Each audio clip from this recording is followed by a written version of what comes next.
All right, Impact. I'm not going to review this whole show. Good. Because Vinny did, and I could not do it justice. But it is funny that after listening to your review and then watching the show, I didn't think the show was so bad. Well, there you go. Now, granted, I also didn't, unfortunately, find the Beautiful People segment to be quite as funny. I wish I would have watched it with you live on Thursday. I'm now kicking myself that I didn't. It was still very bad.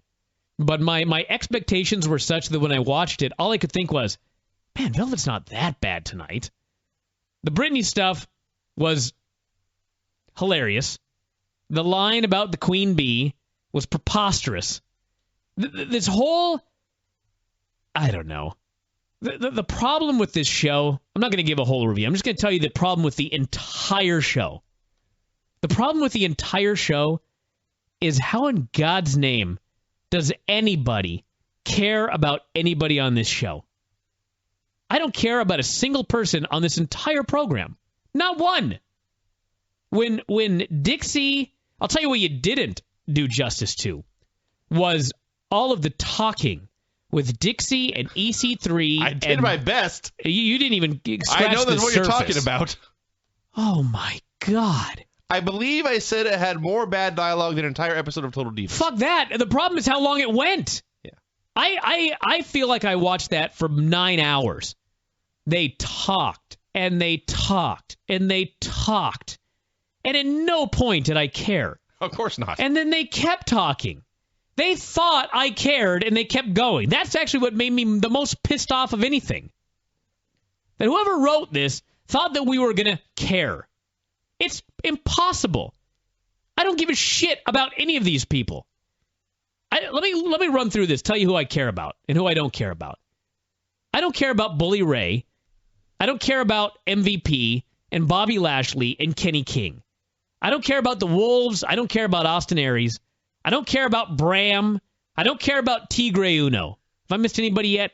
I don't care about Gunner. I kind of care a little bit about Gunner. I kind of like him, but I don't care. You know what I mean? I don't care about Mr. Anderson. I don't care about the BroMans. I sure as shit don't care about the Menagerie. And let me tell you something. Where did I watch this? I'm trying to remember when I watched this show. I watched it Saturday morning. I woke up Saturday morning and I watched this. And I was all by myself. And I just remember looking at the television at one point, and there was a girl swinging sticks, and there was Nux, and there was a fucking clown, and a jacked up guy in a mask, and two dudes on stilts. Am I forgetting anybody? I think that's it. And all they were doing is running around the ring, acting like idiots. For an infinity. And I just watched it, and I thought, if anybody walks into this fucking room right now, I'm going to run out the back door. I can't possibly be seen watching this. And I couldn't even imagine, like, if you were just flipping through the channels and you saw this. This hurts professional wrestling. This is worse. This is worse than just about anything I've seen on pro wrestling in a long-ass time. Because what do most people think when they run across pro wrestling? What do they think it is? They think it's a fucking circus. They think it's a clown show. And what did I see on my television? A goddamn circus and a legit clown acting like fucking morons in a wrestling ring. I was so embarrassed by this. I talked about this on Observer Live. At least with El Torito and Hornswoggle, if I watched that with my wife, she would be entertained by it. If I brought a child into the room, they would think it was funny. Children love the little man in the bull costume. And he does spectacular things. He springs off the ropes, he does flips, he spins around in the air, he makes the other little guy look like a fool. Everybody laughs together. He embarrasses big guys. You watch it, and it's kind of goofy that you're watching two little guys do all these crazy things dressed up like bulls. But you know what? It's fun, and it's exciting. What the fuck fun and exciting was the Menagerie on Thursday night? Nothing. They just went out there and they acted like idiots. And then DJ Zima came out, and I think he got beat up. Am I missing anything? Close enough. I was so embarrassed by this segment. There was not any redeeming value to it whatsoever. It turned this show into more of a circus than usual, And there was nothing positive about it. I just hated this segment. The women's segment was awful. And even Eric Young and Bully Ray. I like Eric Young. I think he's a good wrestler. I like Bully Ray. I think that he's a good wrestler. But why the fuck were they out there wrestling? No idea. I had completely lost almost consciousness by that point. Why were they out there wrestling? All the heels came out and then they just teamed up on him. I don't get this show at all. The show was a bad show. But I still thought it was not as bad as you made it out to be. It's kind of... So Impact is one of those things where when you watch it, it's not horrible. But then when you start thinking about it later, you realize it was atrocious. You know what I mean? Why is that? I don't know. That's my Impact review. I'm done. All right. Well, the show. Holy fucking Jesus. God almighty Christ. This was the fucking Impact of all time. Was it not? It was. This was the worst Impact I've ever seen. I will say for sure that I said last week's was the worst of the entire year. This was much worse than that. Oh, not even in the same universe. Way worse than that. Listen, I'm prone to hyperbole. Everybody knows that. Let me tell you something. On a stack of Bibles, honest to God, I cannot think of a major storyline, and I'm using that term loosely, by the way, major storyline. I cannot think of one major storyline in the history of my time watching professional wrestling that I could not possibly give a shit less about than Dixie Carter versus MVP. I swear to God, if somebody can come up with a storyline that I could care less about, that I've ever cared less about, than Dixie Carter versus MVP, I will give you $50. It does not exist. There's never been a storyline that I have felt such complete... It's beyond apathy. I don't even know how to describe it. I hate it. I don't care about it. I don't understand how anybody could possibly care about it. Listen. Sometimes I'll see a storyline or a match, and I'll say, the only fucking people in the world that care about this match are the two people involved. Right? I've heard that before. I promise you, of the two people involved here, Dixie Carter and MVP, it's impossible that MVP cares about this. So we've finally achieved a storyline in wrestling history that literally only one single solitary person in the entire fucking world cares about. And that person is Dixie Carter. Nobody else cares about this, Vinny. No one in the world could possibly care about this storyline. It's impossible. And that was the least of our worries on this program. Yeah. That was the bullet in the head of this Impact. But the 2 hours of torture that I was put through leading up to that segment was probably worse. Probably. Significantly worse. You flipped your lid at that Dixie segment. It was the straw on the camel's back. It was my lid had been flipped long before that, and that kind of I don't know. It was far from the worst thing in the show. But after 2 hours, was? Yes. Maybe. Yes. There were about 8 segments worse than that just with Sam Shaw alone. Do you remember when they played Go Fish? I do remember when I honest to God, would rather watch 2 hours of them playing Go Fish than ever see this Dixie Carter MVP storyline again. I see. Vinny. Yeah. Dixie Carter has declared war on MVP. Okay. I don't even disagree with you. It is going to escalate from here. How and why? I can only assume they will talk more. I've never seen any form of entertainment that is such pure, unadulterated masturbation. I could find a video of masturbation on the internet that would not be as pure masturbation as what I watched at the end of this show tonight. I was sickened. It is an entire company built around making the owner happy. And not happy, by the way, by making lots of money. No, happy by God damn satisfying their it. ego. Make me happy by making me some money. Yeah. Make me happy by getting me respect. Make me happy by having people talk about what a great product I've got. Yeah. That's how I'd want you to make me happy if I own this fucking place. Not just put me on television in shitty storylines that no one could possibly care about. Ah, this show. I regret having to call Granny. I don't want my anger to dissipate before I really get into reviewing this thing. There was a moment on this program where there was eight straight non-wrestling segments. Here's the thing that really sunk into me why this is an all-time terrible wrestling show. For about an hour and 45 minutes, we just begged for a wrestling match. And one that was not interrupted by shenanigans of the ref or a backdrop for a ringside angle. Just show me guys fighting. That's all I want. In the main event, by and large, I got a bunch of guys fighting. You know what? It was still fucking awful. It's boring. Yeah. All I wanted was for these talking segments to end, as you noted. And then when we finally get a match, let's think about this for a second. It's a 2-hour show. At the 1 hour mark, they had a match between two big stars, with the stipulation being that the loser had to leave TNA forever. That's a big fucking stipulation. You would think. Now, granted, they announced this an hour in advance.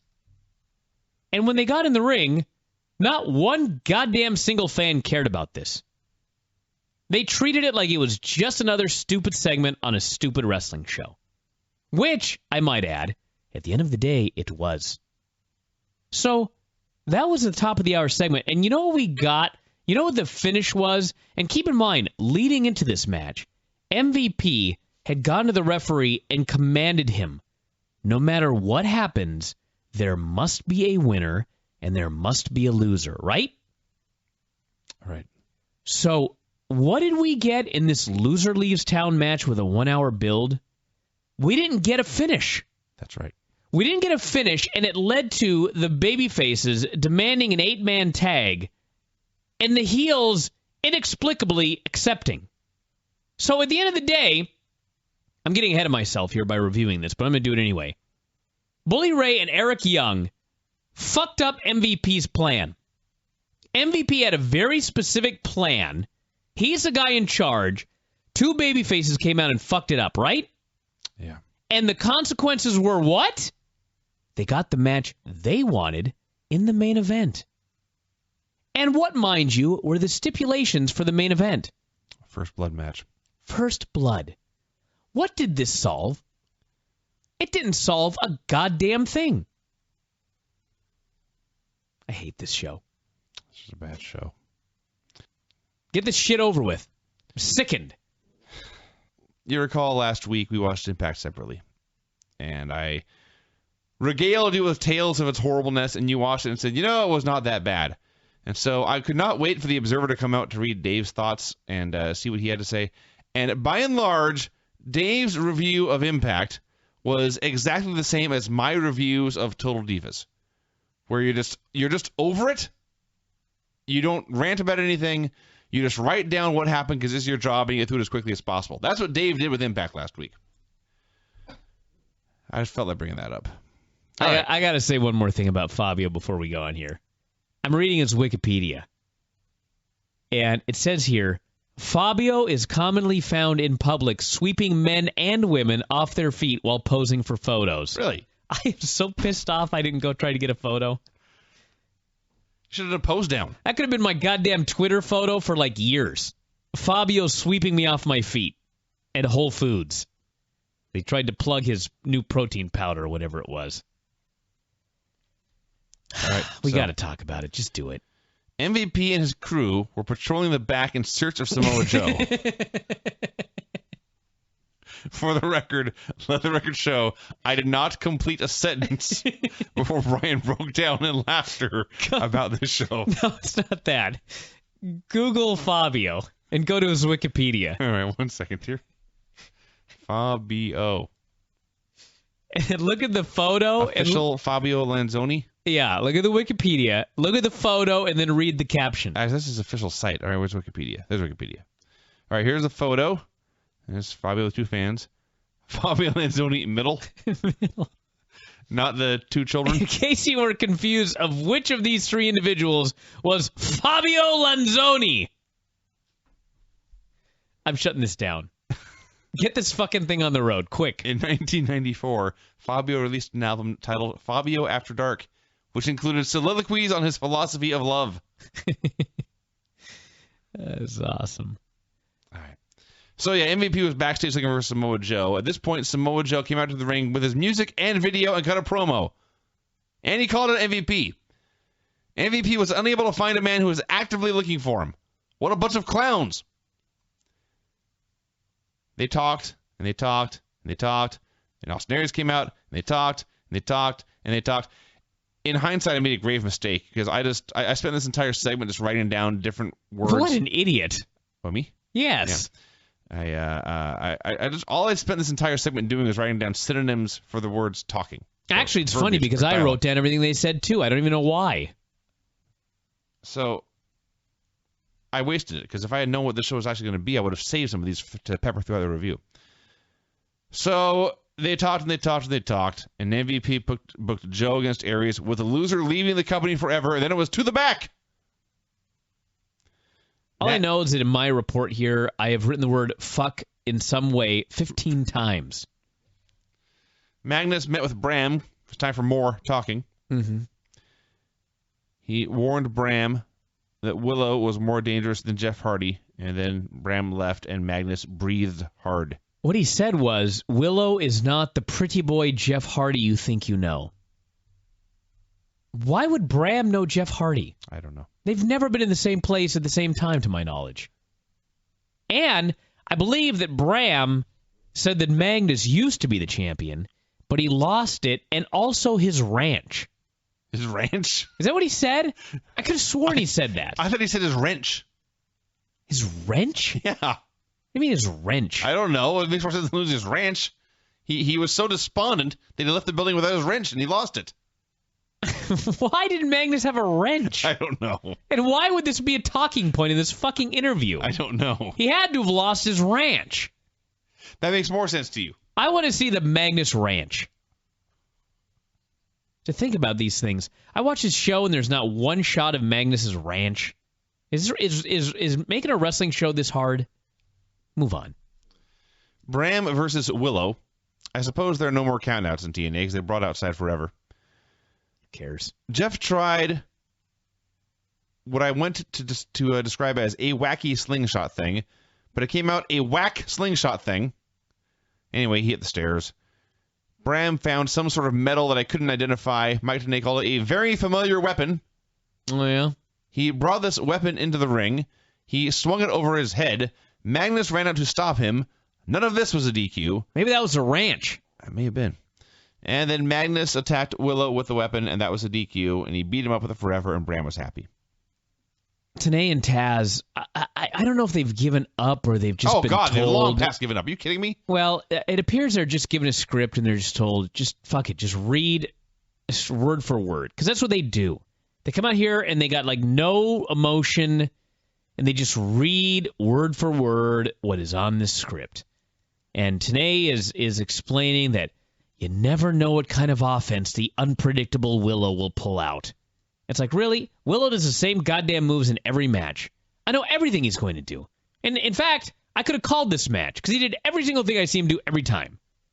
And then, in fact, we had a DQ. Yeah. I hate this show.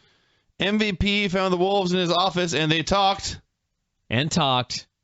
And talked. He booked them in a match against each other, and if they refused to fight, he would strip them of the tag titles. Keep that in mind, by the way.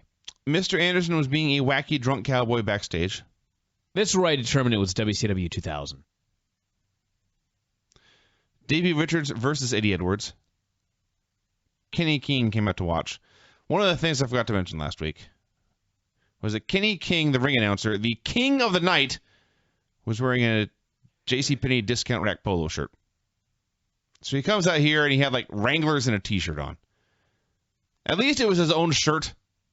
I can understand him wanting to push his own merchandise. But can they not dress this guy up a little? Somehow? Dude, that's the least of our problems.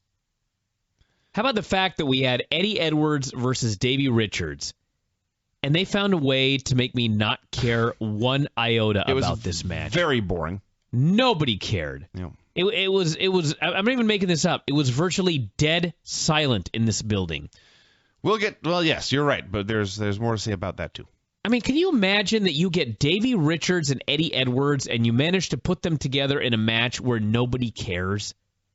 And all they did was just, it was almost depressing. It was like, nobody cares about your match, but they're going to do their fucking match.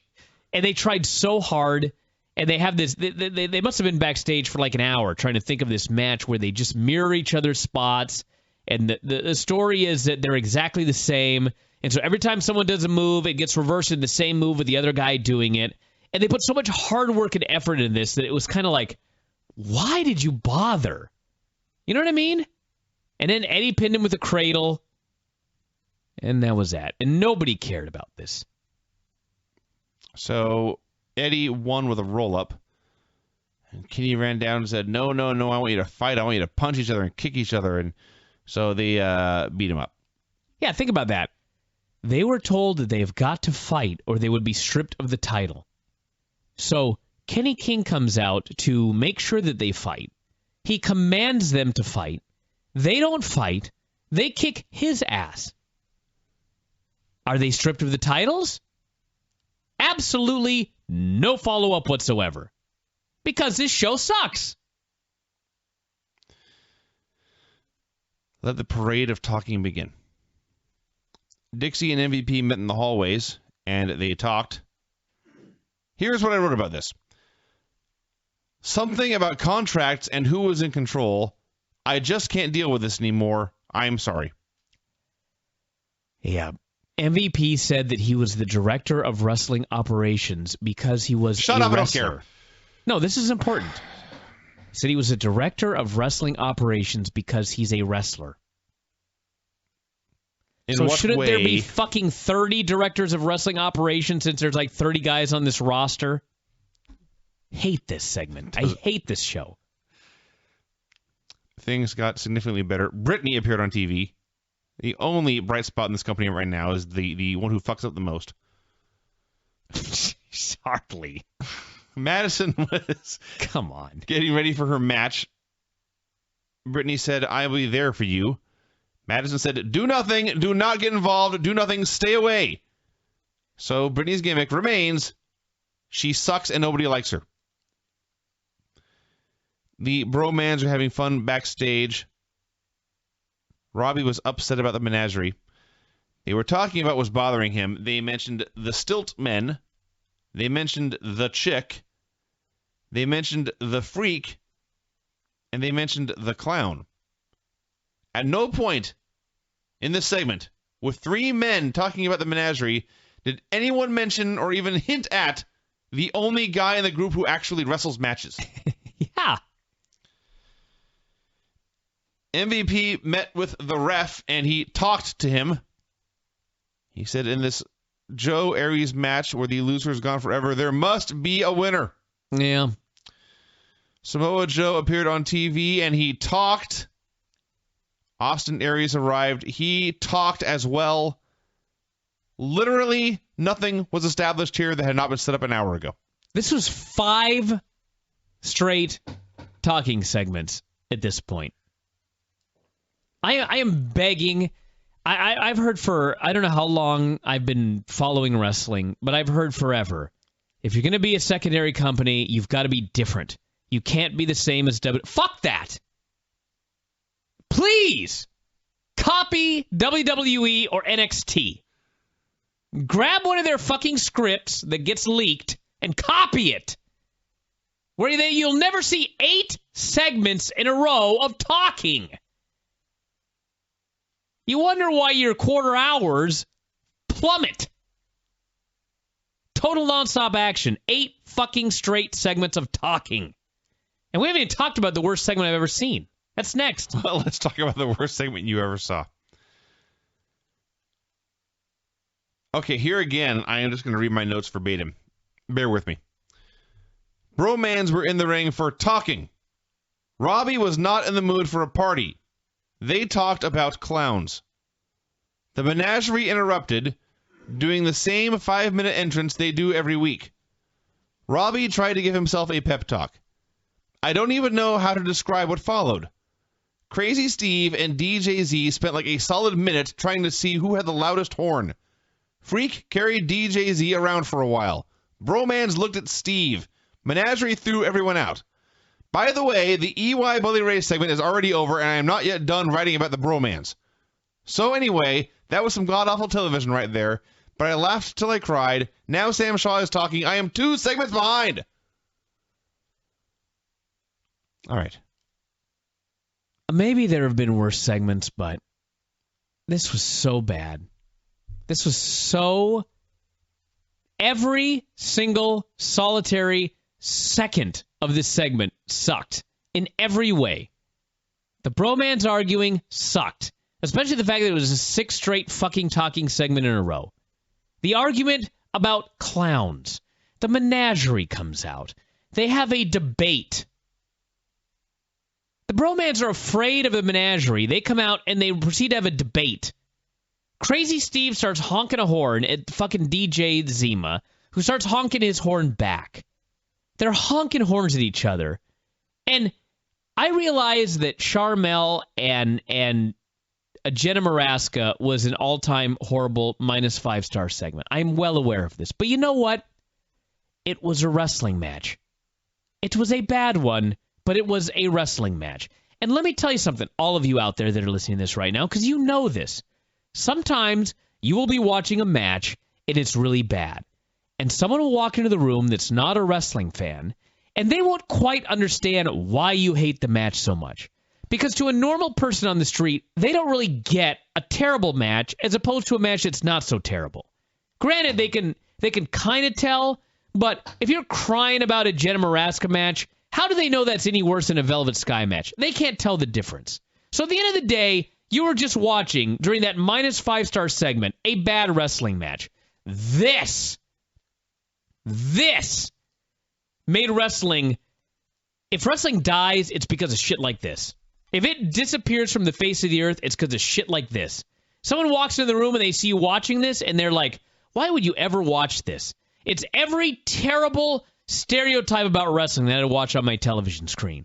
And it wasn't like even if you were a fan, you'd be like, you know what? I kind of like it, though. It sucked. It sucked. It was bad for wrestling. It was an embarrassment. It led to absolutely nothing. Everybody.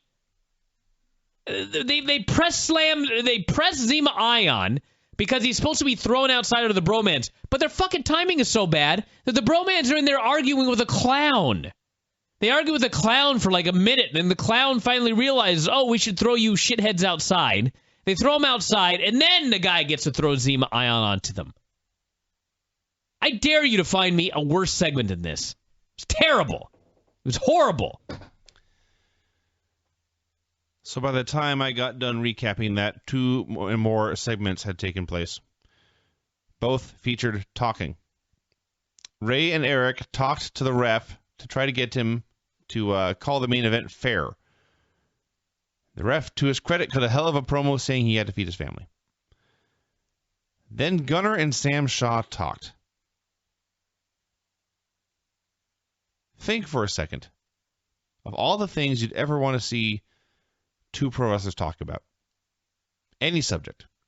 Any topic that comes to mind. I bet none of you, not a single one, said, I would like to see 2 wrestlers play Go Fish on national TV.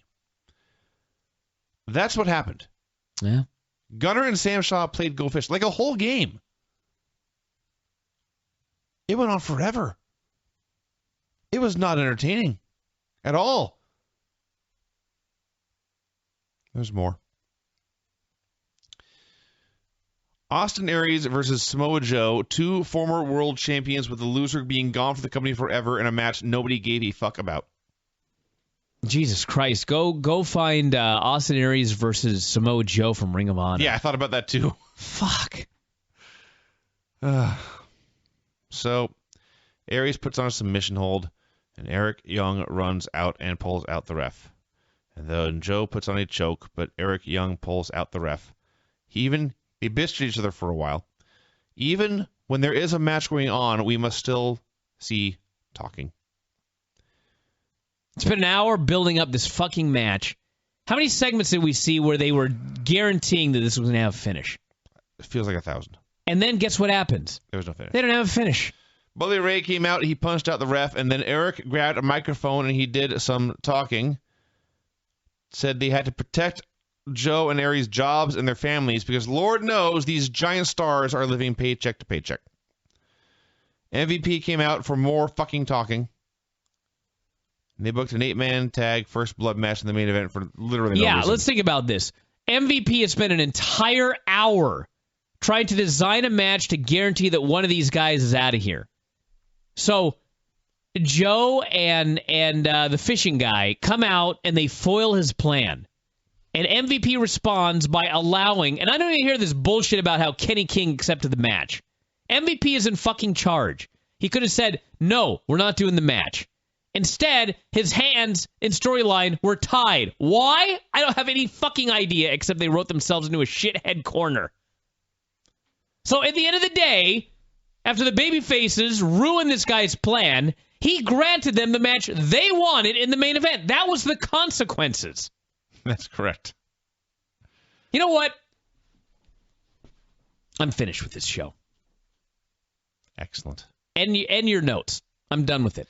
I will read you my last... Nope. Done. There is a 1 month... There is a 1 month moratorium. Is that the correct word? What's the correct word? The correct word is 1 year. 1 month. I'm doing a month. 1 month, we are done with this impact. I want to read the last 3 sentences of my report. Must we? Shut up. Shut up, all you fuckers. Fuck you. Okay. Done. All right? On July 6th, what day is that? I don't care. Let me look at my notes. July 6th will be a Sunday, I think. Sunday. All right. On July 10th, I will give Impact another chance. But for the next 4 weeks, and I will watch the pay-per-view because we have to watch the stupid pay-per-view. But that's it. No Impact until July 10th. So for the next 4 weeks, we're going to watch something off the WWE Network. I swear to God, if there was Thunder on the network, I'd watch 4 weeks of Thunder. Oh, fuck yes. Instead of watching Impact. I am finished with this show. I'm sick of it. This show is a straw that broke the camel's back. Well, you're only 5 years behind me. Well, you're probably right. I need a break because I can't. I'm 39 years old right now. I don't need this. There's a million websites where you can get a review of Impact. I will ask Dave what he thought of Impact. We'll get his review, and that'll be that. And in 1 month, I'll give them another chance. But this is just bullshit. This show was the worst. So yeah. What else is going on in your life, Vinny? Let's switch gears. Are you ready to get married? I am so ready to get married. Are you ready for your bachelor party? Thank God I don't have to watch Impact. No work on that. What work do you have to do? You just have to go there. That's true. All I have to do is show up and drink. That I'm prepared for. It'd be a good time. I'm taking the train. I'm taking the train down to Portland. Mm-hmm. Drink the whole way. I haven't decided what I'm going to do yet. You're not driving to Portland. What do you mean I'm not driving to Portland? I've driven to Portland 9 million times in my life. Yes, you have. All right. I may just want to drive down there and not think about wrestling. Well, that would be the way to do it. I'm fuming right now. I know what I'll do. We didn't even get to Brittany.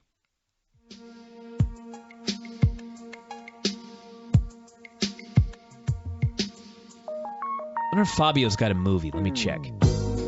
I'm actually looking at his where'd it go? Filmography. He has a filmography? He played an angel in The Exorcist 3.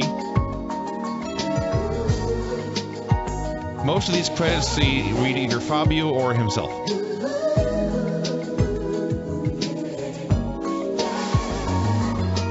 That's a hell of a filmography he's got right there. It's Roseanne, The Bold and the Beautiful. Sweet Life on Deck. Just can't get enough of that someone. The Simpsons. Oh my God, he was in Dude, Where's My Car? Attraction you feel for somebody. The Simpsons. Just can't get enough of that someone. Huh. He was in Spy Hard. I just can't get enough. My God, Fabio. I never realized Fabio's hobbies include a passion for off-roading and motorcycles. He owns an extensive collection of 200 motorcycles. Dear God. How many motorcycles do you own? How the hell did this guy make all this money? By being Fabio. I do like this Wikipedia page. It jumps right into television and media. As if he got famous on Acapulco Heat. Let's see. Fabio is an Italian fashion model, spokesperson, and actor who appeared on the covers of hundreds of romance novels throughout the 80s and 90s. How about that? 6'3". It was definitely Fabio there at that. Let me do one thing here before we go. Let me check Fabio's appearance schedule. See if he's going to be in the area. He's got an Old Spice commercial, apparently. Let's say new Old Spice guy Fabio. There's a Facebook, or it's a YouTube channel. Apparently there's an ad campaign to try to get him to replace the Old Spice guy. But that Old Spice guy was awesome. And Fabio was not replacing him. Where the hell is his upcoming events? Like, how would I have known that he was there? Oh, here we go. Fabio on tour promoting the Healthy Planet products. Catch up with him on the fan club site. Here we go. Here we go. The most recent one is February of 2014. They need to keep this thing... Oh, there's office contact information. Maybe I could get a hold of him. Fabio will be at Whole Foods Market, February 6th. Oh, man, Brian. I got some bad news for you. Missed that by 2 months. I wasn't even listening to you. Dave Lagana tweets, June is a big month for Impact Wrestling. No. You're missing out, man.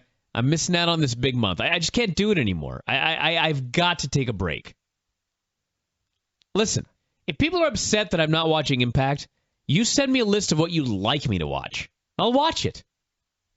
Send me a list of what you would like Vinny and I to review for the next 4 Thursdays, and we will review it. And you want to know what? Maybe when we come back, everything will just be great again. Right? No. Maybe they will end this Dixie storyline at, like, the pay-per-view. I got better things to do with my life. There's so much stuff on the network that I could be watching right now.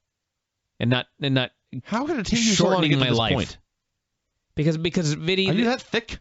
Well, because it is, quite frankly, our job to watch this show. Yeah, but your job sucks. It's okay to complain about it. Well, maybe I'll change my mind next week. No, fucking no. I've been begging for this for 5 years. I'm taking my 4 weeks off. Look, it's killing you. The show is making you die.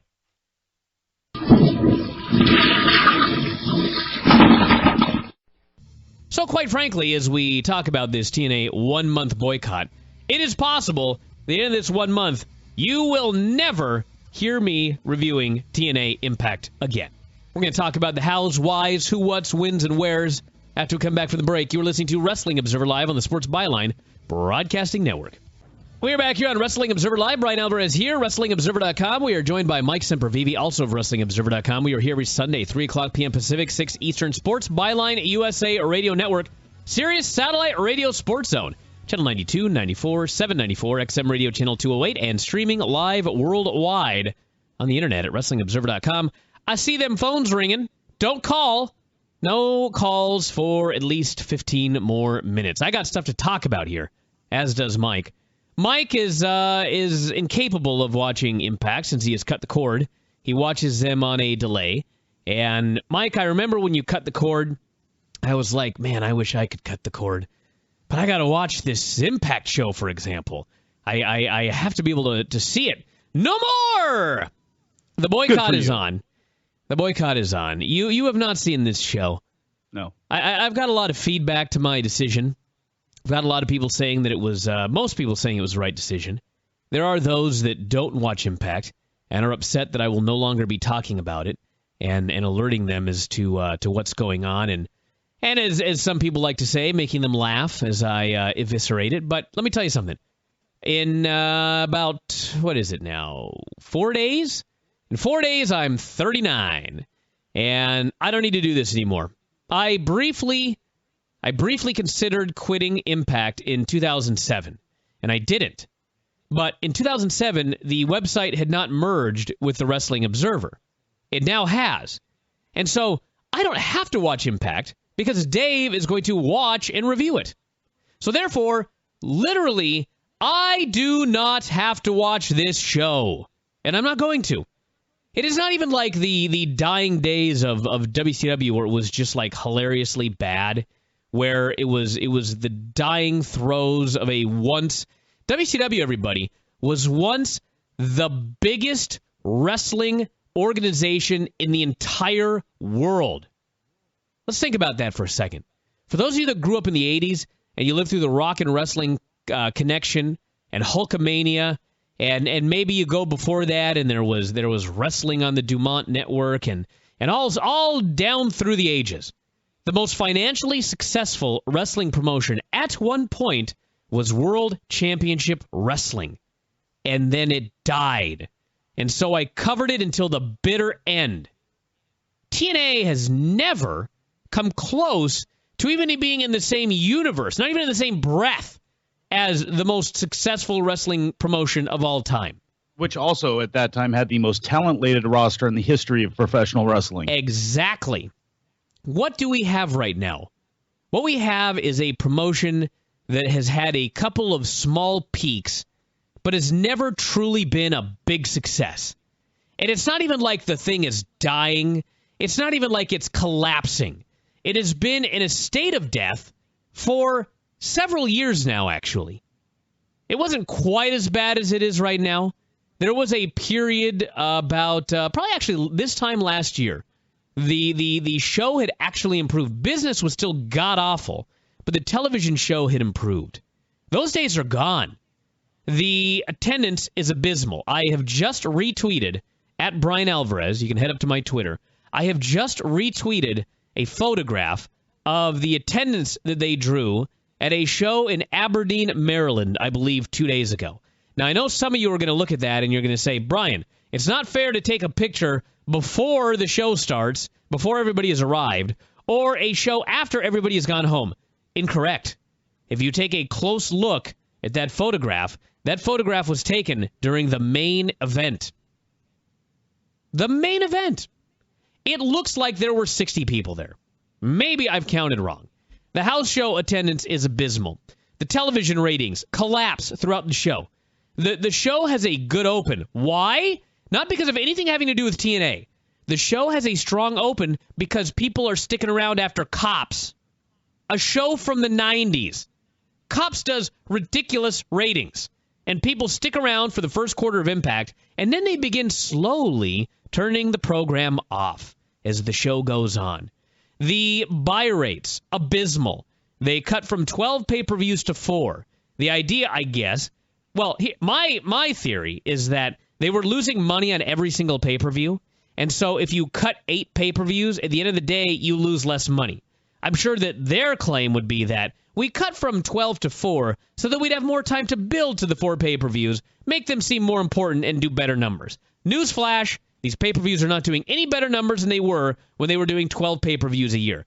Pay-per-view business is dead. House show business is dead. The ratings suck. The television show is terrible. There is no reason to watch this show, and so I am done. Well, then. Yeah. How are we going to fill this void? Which, oh, man, I got so many ideas. is this going to be a permanent for life thing? Is this going to be for a temporary period of time? Because I thought you said a month, which I thought was actually good. In 2002, WWE was awful. It really was. It was coming out of the Attitude Era, and a lot of what they were doing was just, even if you were jaded, it came across as mean-spirited. And I remember there were some things that people didn't like. If it was, Kane and the Triple H thing, the necrophilia, the whole Katie Vick thing. The one that had gotten me, though, was the HLA angle. And I remember sitting there watching that show, and then when it was over, I was just kind of sitting there, and my wife-to-be was sitting there next to me, and I just sat there, and I literally shut it off. I went, I'm not going to watch WWE for at least a month. Because I obviously, either this thing has passed me by completely, or I don't know what it is. I'm not going to watch. Now, in that time, I ended up missing the Raw Roulette, which I thought was actually very entertaining. But for a month, I had to just walk away from it and go, is this something I still want to follow and care about, or has it passed me by? So a month is usually a good time to see if you could see something in new eyes again, because you know what TNA is going to be like and you know what Impact is going to be like even a month from now. Is that too short of a bit of time? Are you doing this forever? I am doing this for 1 month. My original boycott was 1 month of television, but I would still watch the pay-per-view next Sunday. I have since changed my mind. Really? I'm not going to watch the pay-per-view next Sunday. Dave will watch the pay-per-view. There's no reason for me to watch it, and I don't want to spend the $34.95 watching something that I've boycotted. So I will not be watching the pay-per-view. It is a 1 month boycott. I will make a decision in 1 month if I'm going to continue. And cash donations from Vinny could influence my decision, but most likely I will make it on my own. You ask what I'm going to watch? I'm looking at the WWE Network right now and all of the stuff that they have available here. They've got original specials. They've got SmackDown replays. They've got Legends of Wrestling, Main Event, ECW Hardcore TV, WWE Beyond the Ring, Slam City, Backstage Pass, Clash of the Champions, Mania Rewind, Countdown, Superstars. The list goes on and on. There is no shortage of programming for me to fill my Thursday night with. In fact, what I could probably do is, instead of waiting until Sunday to review NXT, I can review NXT on Thursday. Awesome! I enjoy the NXT television show. You're going to save. You had $35 to save from not ordering that pay-per-view. You could take 25 of that and buy the Best of the Super Juniors finals, which featured Ricochet, have possibly one of his many matches of the year against Kushida. You know what I'm going to do? I'm going to take the $35 that I'm spending on Impact, and I'm going to buy Vinny a lap dance at his bachelor party, and he will be indebted to me for the rest of his life. Can you get me one of those too? If you're just going to throw it around? If you're in the area, $34.95. Save. That's you're gonna. You know what? You're so damn cheap. You're gonna make her give you the nickel back, won't you? The 95 cents. Yeah, probably. I will. But yes, that is my plan, everybody. I will not talk about Impact anymore on this radio program if I can help it. Some people have said, Brian, your review was so scathing that I now have a desire to go watch that episode of Impact that finally broke you. That's me. Listen, I'm telling you, don't bother. It is a complete waste of 2 hours. Someday, you will be on your deathbed, and you're going to have 2 hours left, and you're going to think to yourself, I could have had essentially 4 hours left had I not watched this show. So, grab a glass of wine, head out on your back porch. It's a beautiful summer night. Grab a good book and enjoy 2 hours. That is my... You missed a good show on this one. It was a fun show. No, I saw the show. I watched the show. No, I know. I'm talking to everybody else. Oh, everybody else, yeah. Yeah, nobody else. Well, you know, watched the thing I've thought about this many times is if you're one of those people that buys all the TNA pay-per-views, then you... There's very few of those people left. Exactly. And if you watch the television is not convincing anybody to buy a TNA pay-per-view. If anything, the television is going to convince you not to buy a TNA pay-per-view. It's like two different products. If you buy the pay-per-view, you're seeing a wrestling show. If you watch the television show, I don't even know what it is you're watching. Yeah, but, I mean, I think that they do a terrible job of building their pay-per-views. I know that when the Go Home show was over, I had no interest in this show. I don't think that they promoted the matches well in any way, shape, or form. And again, when you're promoting, when you've got, weeks and weeks, when you got 6 weeks between shows, and you're pretty much putting the card together the public is getting the card on the Thursday before the Sunday. It's too late. I mean, it's UFC, those cards are out there, months ahead of time? I mean, boxing, those pay-per-view, those cards are out there months ahead of time. And these guys want to put their main event together on the final segment of the go-home show. And they look at, why didn't anyone look at, what's working and what's not working and get a clue? You know what I mean? You cut back on pay-per-views. You cut back on pay-per-views in theory so you have more time to build the stories. But instead, you don't. It's the same thing. And I remember when they cut back, I even said, I guarantee you, they're going to be putting the matches together the last week again. And it's their mentality. And if it worked, hey, that's cool. If it works and you can put the thing together on the matches together at the last minute, and your buy rates are strong, then that's what works. When it doesn't work, why do you keep doing it? It's just so perplexing. So the show opened up with the Crazy Steve, Sanada, Wolves, Tigre Uno, and Manic ladder match. This was for the X title, and this match was just completely insane. They had ladders out there immediately. Tigre did this giant tornado dive onto the pile. Tons of crazy spots. For some reason, Crazy Steve was inexplicably crazy over with this crowd. They loved everything he did. He did a Terry Funk whirly-bird spot with the ladder. That actually was kind of goofy because it was like everybody had to run into it. Yeah. I mean, it almost that. I mean, I liked the match, but that one spot, I thought, there's a way to do that doesn't look like you're just running. It's like you're running into it knowing you're going to get knocked out. It was just really silly looking. Actually, the only spot I really didn't like in this match was it was with Crazy Steve. He climbs up to the top of the ladder, and I guess it was mistimed. I don't know who was supposed to go get him or knock the ladder. I think it was, who was it that was supposed to knock it over? Regardless, the point was he was up there for a good... He was up there too long, yeah. Oh, yeah. He has to pretend like he can't get the belt, and yeah, that was bad. But otherwise, a lot of good stuff here. They built to a big spot where Davey and Eddie were the only two in the ring. They had to fight for the belt. Had a dueling headbutt spot at the top. And finally, Tigre was up there with Davey. He did a sunset flip power bomb off the ladder, dropping Davey onto a ladder bridge. And it was head first through the ladder. It wasn't that dangerous because he went head first through without hitting the ladder, but it looked spectacular. It was awesome because the ladder is set up halfway up the other ladder. And so, usually when you do a sunset flip power bomb, the guy's got to take a bump all the way down to the ring. But here, Davey fell like 2 feet onto a ladder, and then he just had to do a backward roll so that his head went between the rungs. But man, this building went absolutely haywire for this spot, and it was a great final spot before the finish.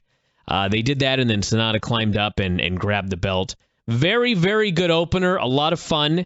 I know there's a lot of complaints about this, and very understandable, that it was just a ladder match thrown together with random guys for no reason. I mean, it was. That's exactly what it was. It was fun. No, but it was a fun opener. I didn't like the idea of the ladder match being wasted and so forth, but they didn't do anything. They had a really entertaining match. And they really didn't do anything that I would call no one was getting hit in the face with ladders or anything like that. There were a lot of dives, but if they had done a multiple-person match, they still would have done all those same dives. And the dives they did, which were spectacular, they had a lot of guys catching. So they weren't. It wasn't really that dangerous, and which I was worried about is like, God, you're throwing these guys in this dangerous match with no build-up. It wasn't. I guess it was was it even it was announced on TV on the Go Home show. Yeah. Another one. Yeah. But with no build up because the original, originally I think there were supposed to be different things, and then Robbie E went and did the Amazing Race. So the Menagerie and the BroMans thing was off. So you kind of had this put in here, and then I don't know what was going to happen with Richards and Edwards. Maybe they just had nothing for them all along, and they were going to be in this, but they could have built this up for 3 weeks and had it made, but I'm sure when they did the TV, they had no inkling that they were doing this. So, and they taped the TV way in advance. It's the perils of taping the TV way in advance. We had MVP, Kenny King, and Lashley coming out, and MVP was on crutches, ranting about how he was hurt, he should be in the hospital, but he came here for us fans. Said that Dixie had caused him to be censored by the board of directors. I don't understand the storyline. I thought he was the director of wrestling operations. If he's censored, why is he out there ranting? I must have missed something somewhere. Yeah, that's all going to be announced on Impact on Thursday. I see. When she has a mic. She went to the board of directors and got things done, and they're going to announce what they are later. I see. Well, he made the announcement that we'd actually known since Friday, which is that it's going to be Lashley versus Joe and Kenny King versus Austin Aries, and the winners will be going into the main event with Eric Young. And then Kenny King became the first of about 55 guys to come out and bury a local sports team, which worked this evening. Yeah. We had Joe and Lashley. Crowd was...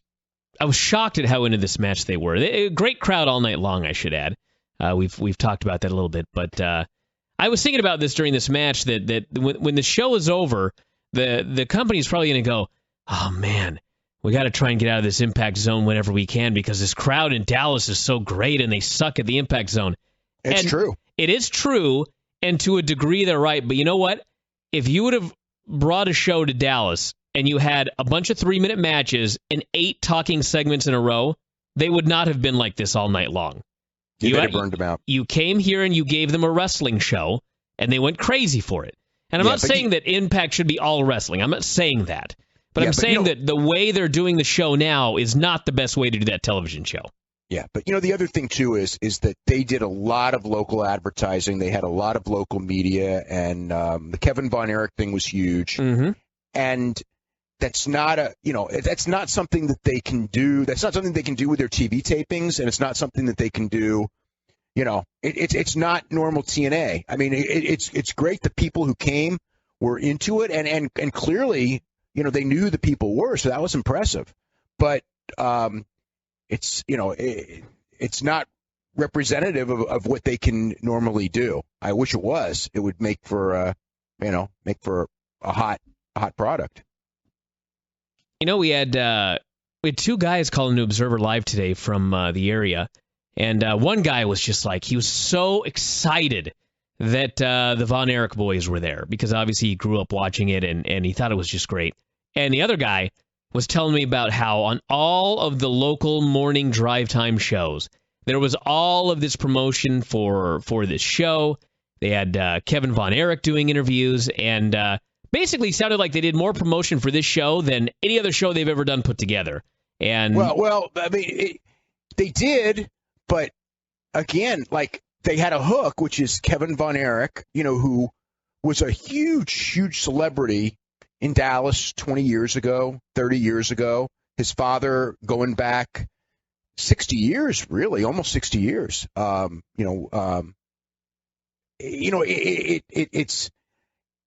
There's no other person, I think, in any market. I mean, you could do Ric Flair and Charlotte, but Ric Flair and Charlotte was always around. I mean, Kevin is like this native of Lake Dallas, which is not too far from Dallas. They all saw him grow up, on television, and then he moved to Hawaii years and years ago.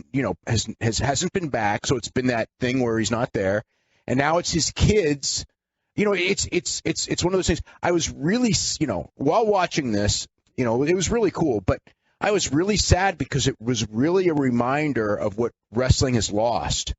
That local flavor, the local flavor, and the local hero, and the things like that.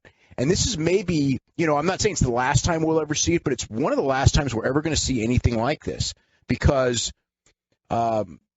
there's, again, I mean, I don't know who you could do it with, what market, and make this thing work.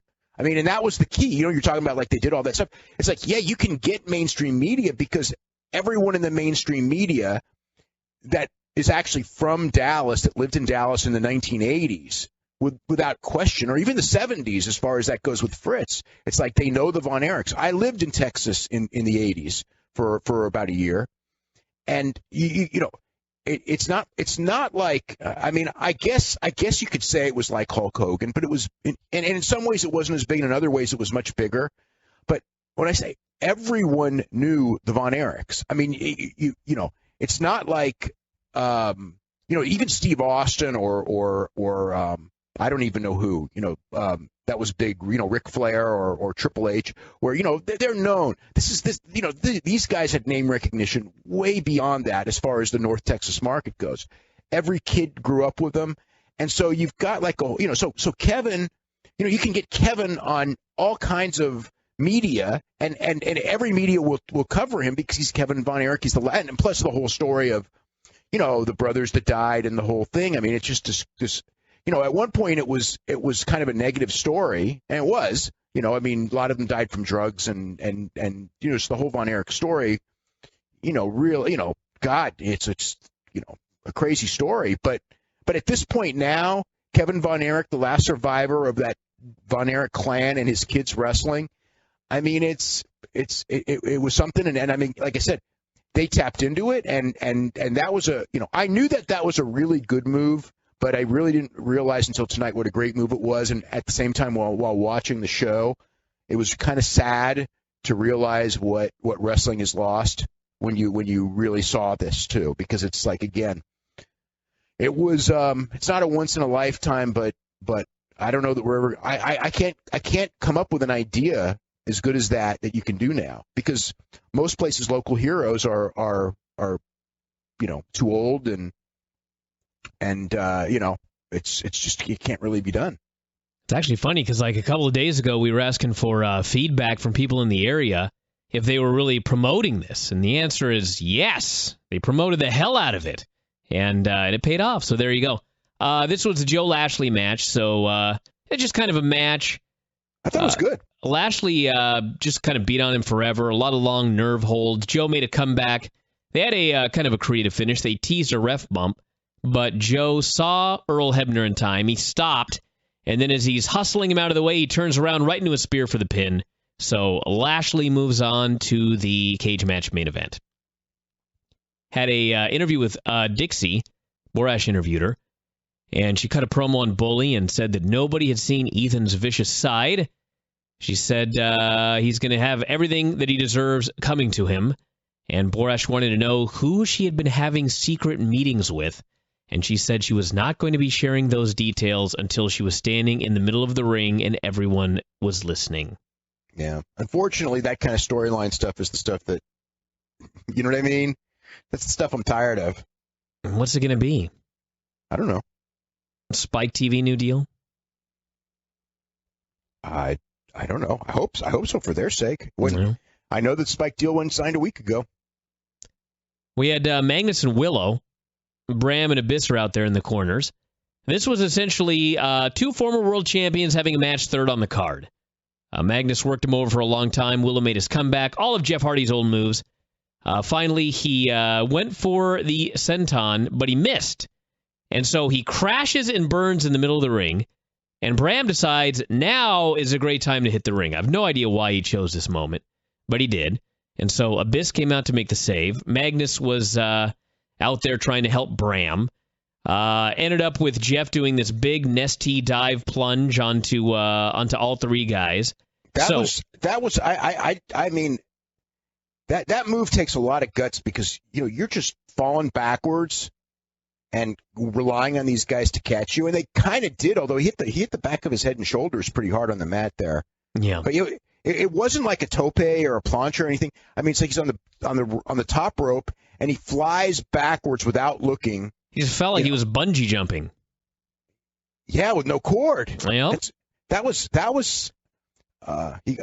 God he didn't get hurt. But that doing a dive without looking, that's pretty scary. I don't recommend that one. Yeah, I didn't. Yeah. So Abyss and Bram end up in the ring, and Abyss sends him packing. And he got Bram got a piece of the turnbuckle and was going to use it, and then Abyss went under the ring and came out with Janice, which they made a big point because, of course, Janice was actually in the building, the real Janice Carter. Oh wow. Yeah. Well, they're in Dallas. That's right. And so he chased Bram away. And so you figure he chases Bram away. Now Jeff's going to, Jeff Hardy's going to win because there's no interference. But in fact, Magnus then pinned him clean. Yep. Willow went up top, and Magnus clipped his legs. Willow fell off, and then Magnus hit his finish for the pin. So beat him clean. Yep, back suplex into a something or other. So into a power slam. Yeah, it's just, I don't know. But, again, Jeff Hardy is the biggest star in the company, and they sure don't, losing in the third match to, nothing against Magnus. I mean, but Jeff Hardy's a much bigger star than Magnus. Maybe. I don't know. Maybe there's more to it than that. Maybe. Well, this is a storyline they're doing with Magnus and Bram. Bram has, I guess, taught him how to win. Taught him how to be the old Magnus, which I guess now means they can go and get unemployed and share a couch together in their one-bedroom apartment. Huh? That was a storyline when Bram first came in. He goes, remember the good old days when we had no money and da-da-da? Yeah. I was like, why the hell do you want? Why would Magnus want to go back to that? He's a rich world champion right now. This sounds like a terrible idea. Yeah, he's not. I guess when you don't have the championship, you lose all your money immediately. I guess that's true, man. What a life. Yeah, that's a lot of pressure. Yeah. They showed the French announce team, which consists of Gregory and the Frenchman Celian. Brittany. That's right. As French as they come. I can confirm that. Fine gentleman. Borash called out Kurt Angle to introduce the newest TNA Hall of Fame inductee. And everybody was chanting, thank you, Kurt. And he said, I'm not retired yet. He said he was, Kurt was moving pretty good. He was not moving bad. Yeah, and he looked rested. He looked good. I was, again, he had major knee surgery not all that long ago. Yeah. So he announced that these inductees were the greatest tag team of all time. And so was it Patterson and Stevens, or I knew something like that was coming from you. I wasn't sure you were going to choose the Midnight Express. That was actually my biggest question all night when preparing for the show: is what team is Dave going to name when I say the greatest team of all time? The greatest team of all time. It depends. It depends on what you consider. It's not Team 3D, that's for sure. Oh man. I mean, I don't know. I mean, the Midnight Express were pretty awesome. The Road Warriors in a different way. As far as the biggest stars in tag team wrestling worldwide that I can recall. There's others. Yeah, I guess those would probably be pretty high up there. Well, in TNA, the answer is Team 3D, the greatest tag team in the history of wrestling. What's funny is when they said the greatest tag team in TNA, I thought they're going to deduct beer money. That's the first thing I thought. I mean, if you asked me the best tag team in TNA history, wouldn't you say beer money? They'd be way up there. That's who I would say. I'm trying to think of who other great tag teams they've had. The Motor City Machine Guns, Beer Money. I mean, 3D was there, but I always considered Beer Money much better than Team 3D. Mm-hmm. Well, and regardless, plus they were homegrown. That's true. And Team 3D is, they Team 3D. It's funny because they're considered ECW wrestlers, and of course they got their break in ECW. But ECW, they left ECW in 99, I think. Uh-huh. So I mean, they've gone, they wrestled far more in WWE than they ever did in ECW, and I don't know if they wrestled more years in TNA than ECW, but it's probably similar length. But let's see, they did ECW 96 to 99, they did WWE 99 to 2005. So 6 years. And then in TNA, they had 2005 through 2010 before they broke up, so 5 years. So they were in ECW less time than either of those two companies. That's right. But they're still associated. People were chanting ECW tonight too during his match. One of the things that's funny is Taz was talking about like how he was surprised and everything. From what I gather, nobody knew. They hid Devon. So nobody knew about this other than Kurt. And, whoever else needed to know, Dixie, whoever brought in, made the travel arrangements for Devon. I have no idea if Devon's going to be at TV this week because they're taping Thursday, Friday, Saturday in Bethlehem. If he's, I don't know if he's back. I don't know if he's not back, but it was kept a secret from just about everyone. So they came out and they gave their speech. Crowd was going crazy, chanting "We want tables," and chanted ECW, chanted Team 3D. Bully and Devon hugged. A lot of welcome back chants. And Bully thanked the fans for everything. Devon said that he left last summer and he had no plans to return because he thought he was finished. Had a bunch of "You Still Got It" chants. He said it was only fitting that if they were going to go out, they should go out together. And what better place than the TNA Hall of Fame? And they celebrated. Got a hell of... I mean, the reaction they got was a TNA Hall of Fame reaction. I will give them that. And Devon did look in better shape than when he was wrestling regularly. I don't know how that happens. But he looked good. You got more time to train. I guess so. I guess so. When you got two things. You either let yourself go completely or you go back to the gym and you get in better shape. You know what I mean? Well, he chose the right path. Yeah. I guess. Well, he had lost a lot of weight on his last run, though. I seem to recall he lost a lot of weight and then he gained some weight. And I mean, he was as lean as I've seen him maybe ever here. He looked good. Yeah. So stay off the road, Devon. Crying out loud. We had Borash interviewing EC3. He noted that he had beaten the first Hall of Famer, Sting, and he'd beaten the second Hall of Famer, Kurt, so he was now the new icon and the new American hero. And he said tonight he was going to beat Bully Ray and become the new hardcore American icon. Said it was not Von Erich country, it was Carter country. And he said he was doing this for everybody in the family, including his Aunt Dee, who, of course, is Dixie. Yes. We had Austin Aries and Kenny King. Aries went for the brainbuster immediately. Kenny bailed. Aries has gained some weight. I don't know if I just noticed now or what. I noticed too. Well, we haven't seen it. We haven't seen TV. We haven't seen any of these guys actually in a month.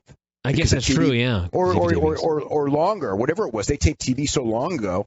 So he may have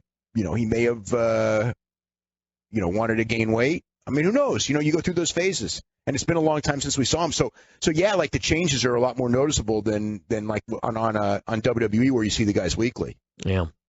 So he made a big comeback, hit his tope. I think he might have actually punched King in the face on the way out. Hit a top rope drop kick for the near fall.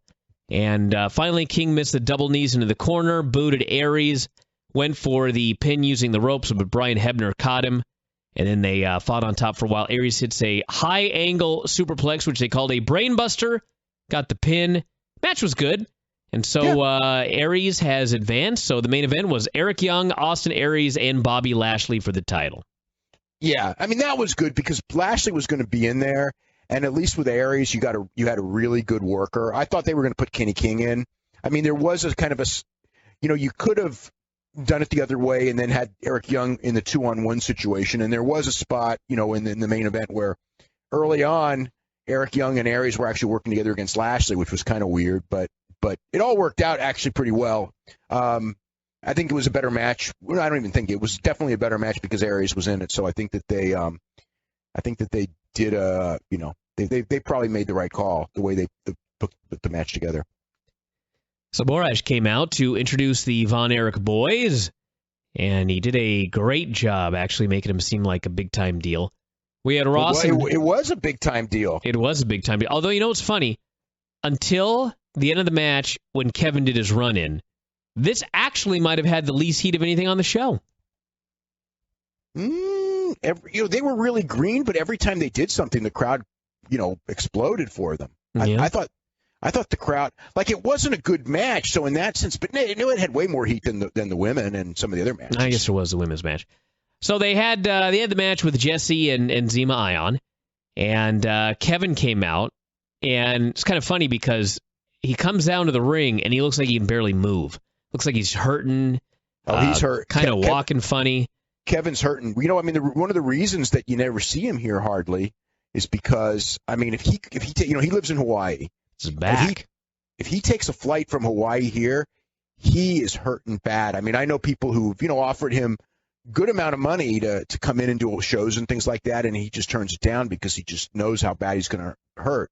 He did do this one, but this is for his kids, so you'll do that. But yeah, he's hurting. I mean, he did, it's funny because again, I say he did a lot, but compared to what the guys do now, he didn't do that much. You know what I mean? No. I mean, I would watch Kevin, and he would, he was doing 10, 12-minute singles matches at shows, and he would do some stuff, but nothing like the guys do now. Even at TV, he didn't do that much. I mean, he worked a very physical style, and he was a high flyer by the standards of the era, but and he's 50, 55, 56 years old. He's a couple years older than me.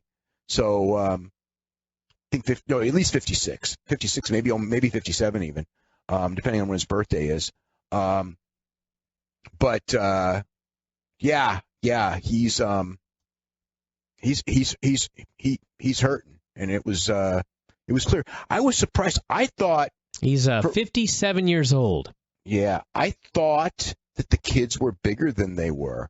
I mean, Ross in particular is short. Yeah, I thought that Ross was like 6 foot and he's nowhere close, and I thought that the other one was like 6'5", and he's more like, he might be 6'2". I mean, he's kind of tall, and he was barefooted, so. Ross actually looks shorter than Jesse, and Jesse is not very tall. Yeah, he didn't look any bigger than Zima Ion even. Yeah. Yeah, no. I mean, Ross is a good athlete. I mean, these guys were very green. Mm-hmm.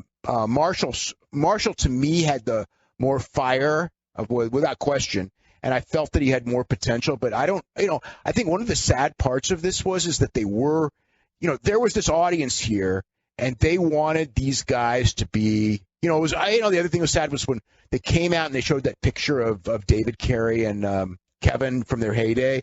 Oh man, it's like I haven't thought about that, but it's like those two kids died so young, and they were so over. I mean, what a tragedy. It's a tragedy. Anyone dies young anyway.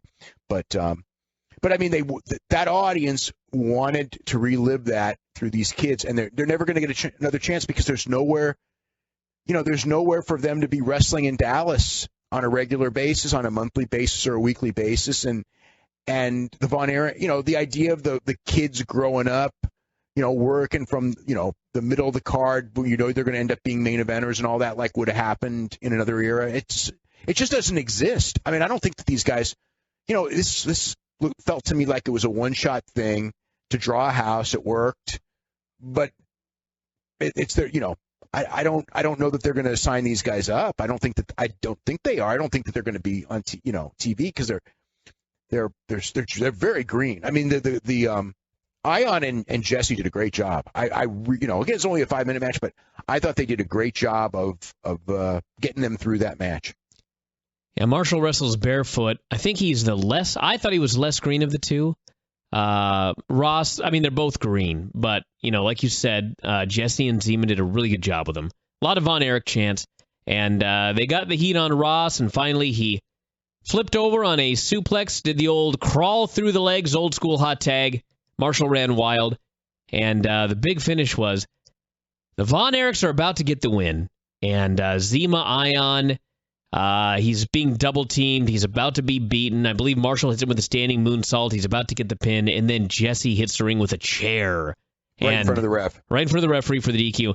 And suddenly, who should be in the ring to a ridiculously big ovation but Kevin Von Erich, who earlier looked like he could barely walk down the ramp. He's in the ring. He's a house of fire. He runs wild on Zima, punches him, tosses him into the ropes, applies the claw. Place just going absolutely nuts. Kevin did, when he threw the first punch, he actually slipped and fell down. And hopefully he didn't hurt himself. But otherwise, he did his spots, and the place went crazy. All they wanted to see was Kevin run wild and hit the claw. They wanted the claw. They put the claw on Zima. Oh, it was funny. It's funny because Taz, I didn't even know that Taz early in his career wrestled Kevin. So it would have been like the end of Kevin's career and the earliest part of Taz's career. And Taz said that Cemento line. It was hilarious to me because what do you call him, Captain Cemento or something like that? I just remember Cemento because Kevin. We've talked about this before, but Kevin in his mind, wrestling was real. It was just like, God. It's like, fans will watch the Von Erichs I've seen it like on message boards and they go, oh, Kevin was the most talented of all of them. And he was a really good athlete. He was a good football player and all that. But my God, if you ever talk to guys who worked with Kevin, it was just like, oh my God, he's just so stiff. It's just like he hit you hard, and he would talk about it like because he was young and a good athlete and everything, and he would just go like they'd work this really fast pace, and he would just say like basically that they changed wrestling from the fat old guys, doing this to like, something so freaking stiff. Like you could stiff him back. That wasn't an issue, which is probably one of the reasons that he's walking the way he is these days and hurting so bad. But it was like when he, you think Japan is bad, but Kevin Von Erich, my God, the guys had to put up with it because he was Kevin Von Erich and he was the son of the promoter.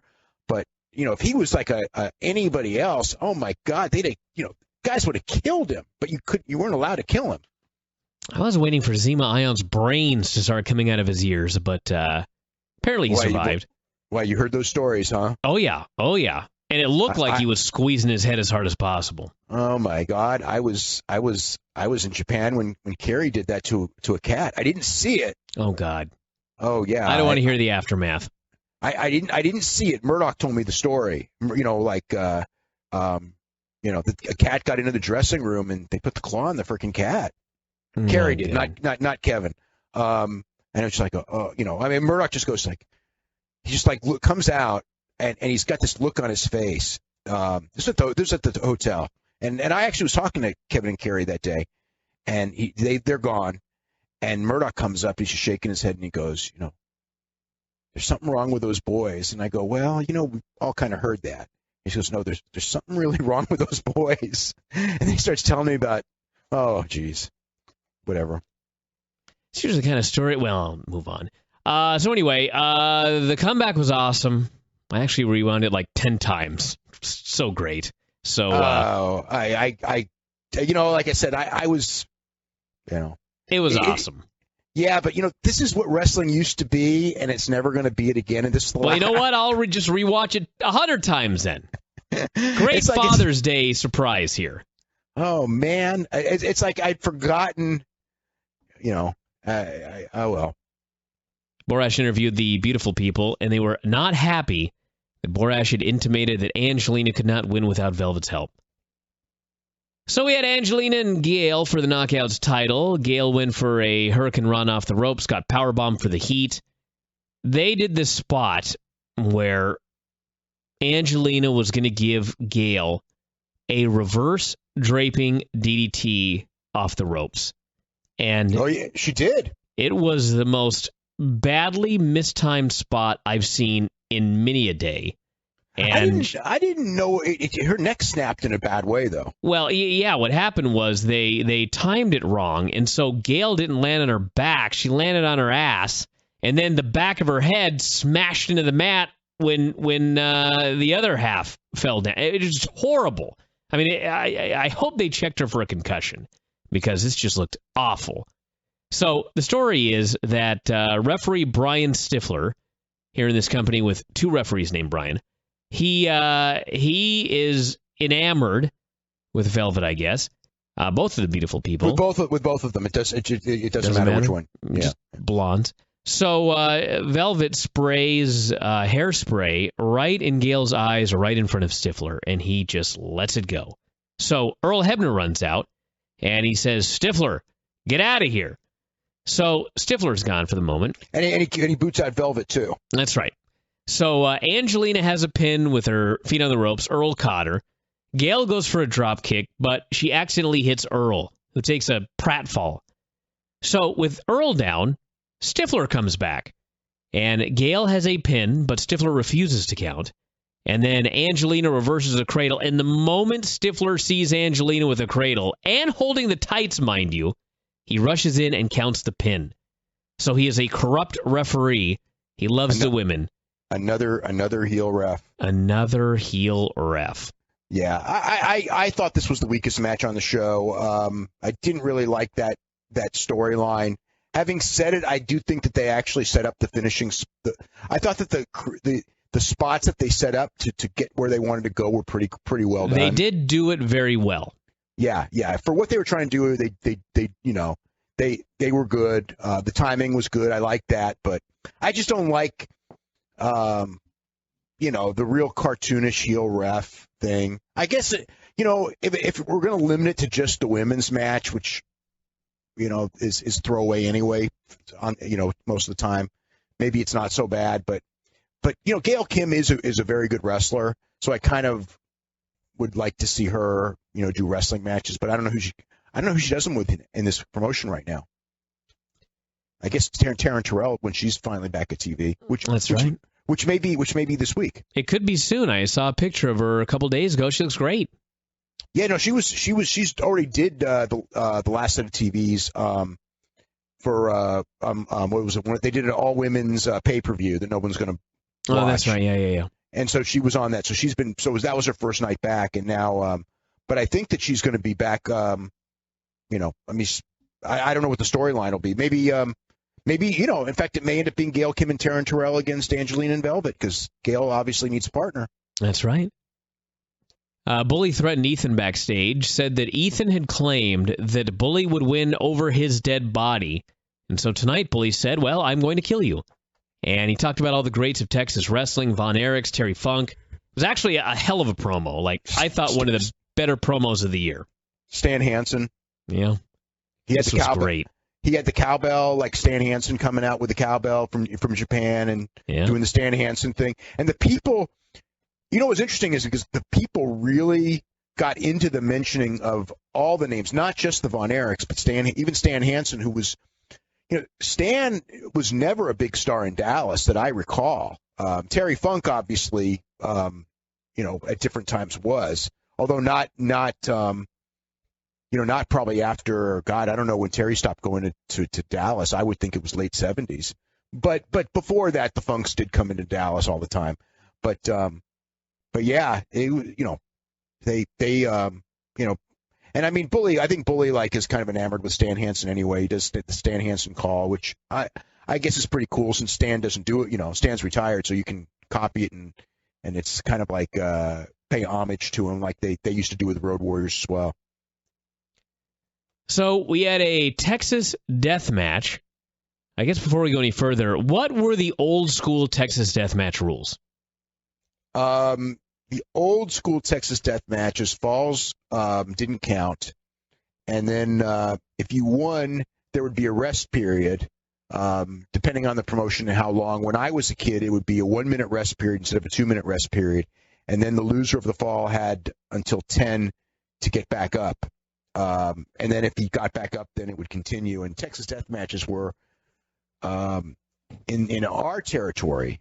That was the blow-off. It was even bigger than a cage match because in a Texas death match, there was a decisive winner and a decisive loser. And essentially, the loser was all but going out on a stretcher because to beat a guy up to where for 1 minute and 10 seconds he was out and couldn't get up, that was a pretty big deal.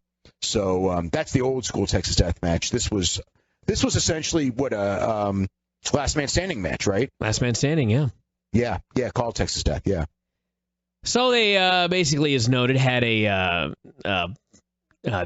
exactly the match we're talking about here. 10 seconds. What did we just call it?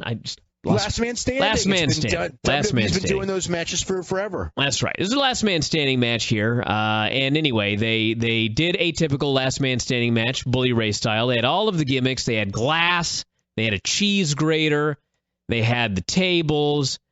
The cheese grater was kind of wacky because Bully is apparently, he's supposedly grating the dude's chest, but no blood. So yeah, you're not allowed blood. Well, that's why he couldn't grade the guy's head because obviously that they're not Obviously, they didn't allow blood because if they were going to allow blood, this would be the match to do it in because this was the violence match of the show. Yeah. And the fact that they didn't, and again, a Texas Death Match was always historically a blood match.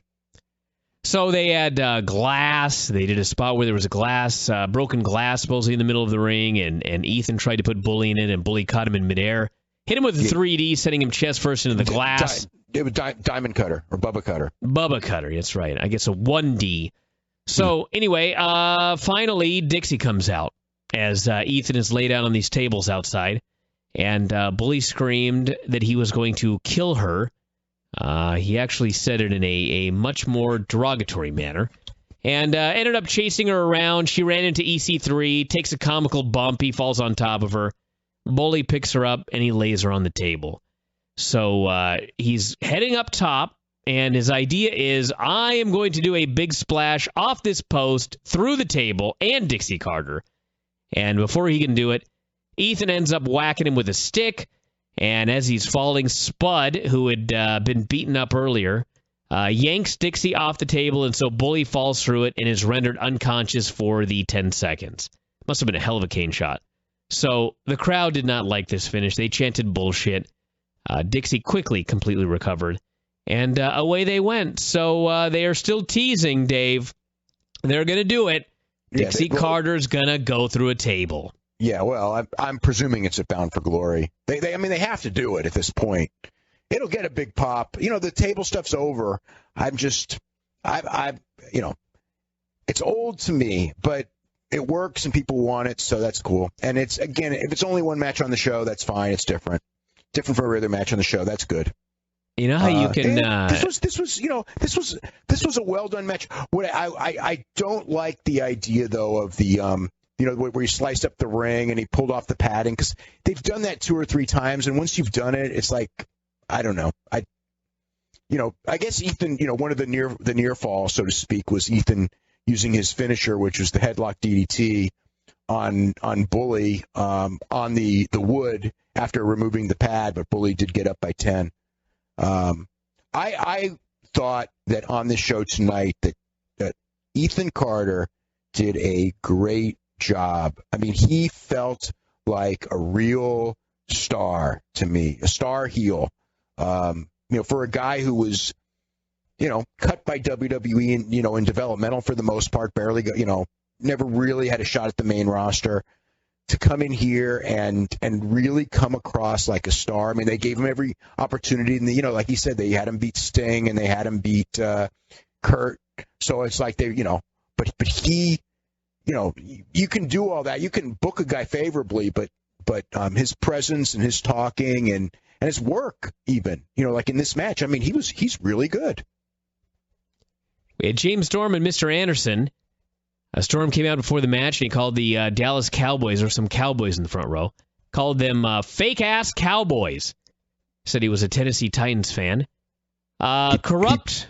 He poured beer on a Cowboys helmet and acted like he was pissing on it because he put the beer on his crotch and then poured it off. So that was supposed to get a lot of heat, and it did. Mm-hmm. I mean, Cowboys are a religion in Dallas. That's a big football community. We had corrupt referee Brian Stifler as the officiant here. Was he? Yeah, Brian Stifler was the referee. I didn't even notice. I noticed because I was wondering, why is this guy the referee? That's not fair. Yeah. So they essentially. But he didn't do anything here. No. I think. Yeah. No, he's just enamored with the women. So as long as you got no women out there, I guess it's okay to license this guy to referee this battle here. So they essentially had a quick TV match. Anderson made a big comeback, selling a bad leg, hit his rolling fireman's carry from the top rope, and then Storm went outside and spat beer in the face of the Cowboys. We had only George Selvey. George who? George Selvey. Selvey? Okay. Yeah. So that was the guy who they did the angle with. All right. Near riot broke out. Security was there quickly for like the first time ever in TNA history.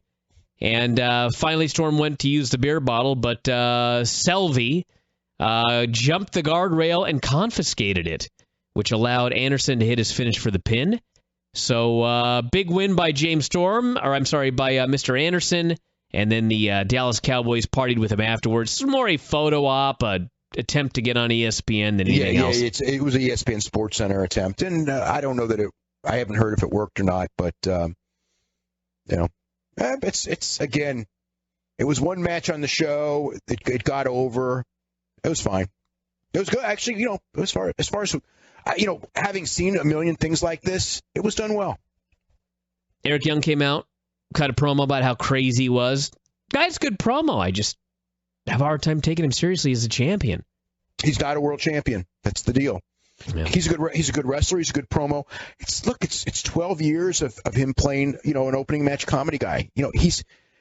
It's like if New Japan gave Captain New Japan the IWGP Championship, which I don't believe they're going to do.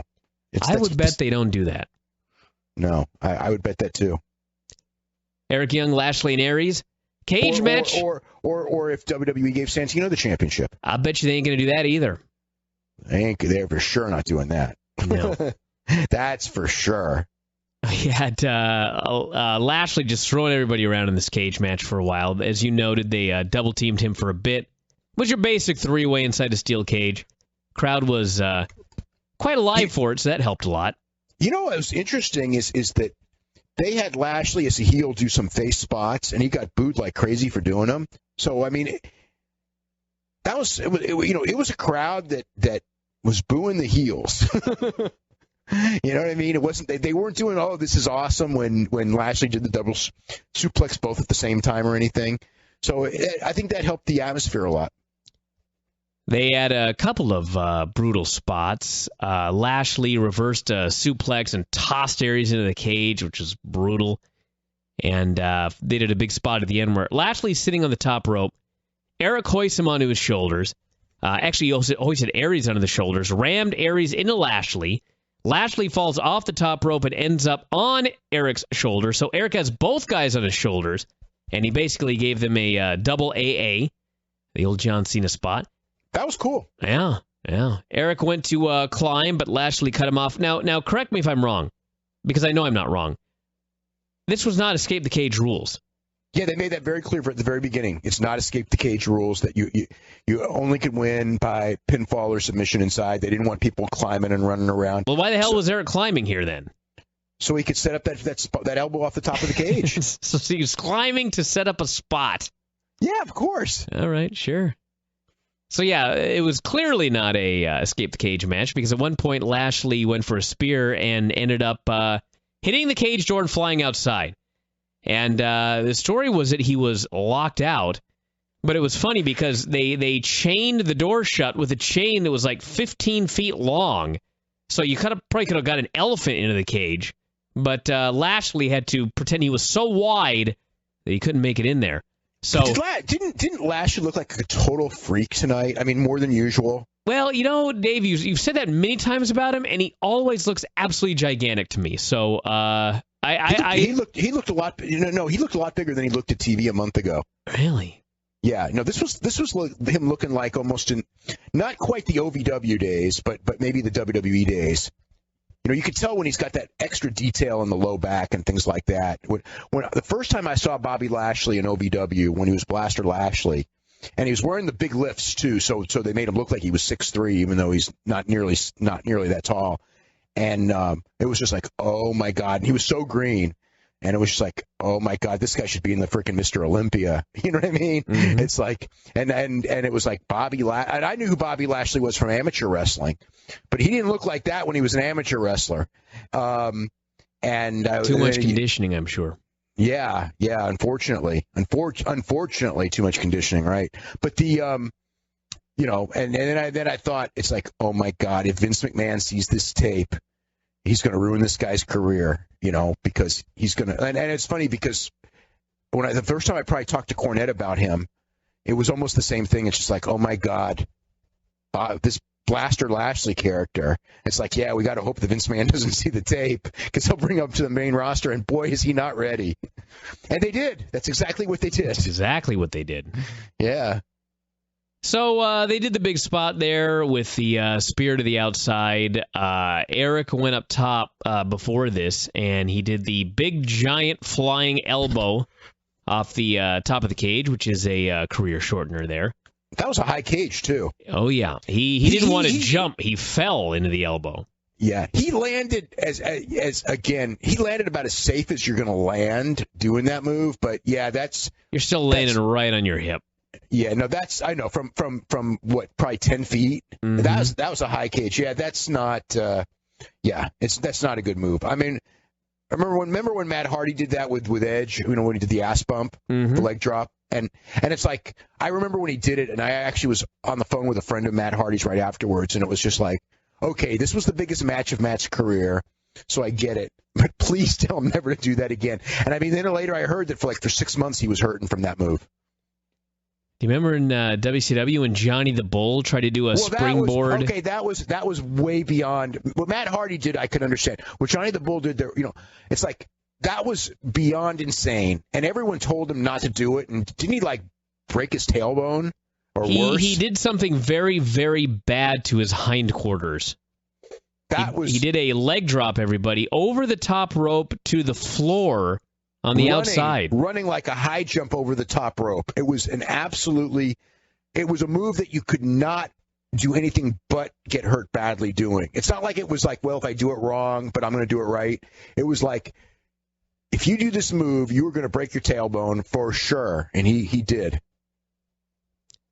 So the big finish was we had Aries and Young inside. They exchanged a bunch of forearms. Aries hit the corner drop kick, went for the brainbuster, and then Eric slipped behind, hit a pile driver for the clean pin. So good match. Last few minutes were very good. And overall, a thumbs-up pay-per-view.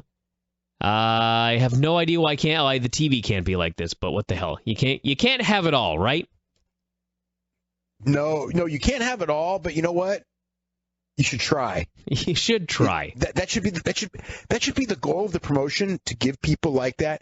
And again, they have the talent to be doing this. All you got to do is give the guys a chance to do what they do best, which is wrestle, and create believable storylines instead of bullshit storylines.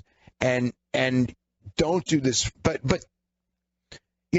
and again, less talking. Well, and less ancillary characters and authority figures and all this. The thing is, if what they were doing was working, and you'll know because your each quarter hour, if it's working, goes up because nobody tunes out and more people will add on. That's the theory. When it goes down every quarter hour, that means that very few people are adding on, and people are tuning out in greater numbers than adding on, and that is not good. And when you look at that, you've got, I've said it before, when you look at that, it tells you, okay, this is not working, now let's do something else. But, aside from the fact of all their other numbers. But, yeah, I mean, look, they could put on a great show.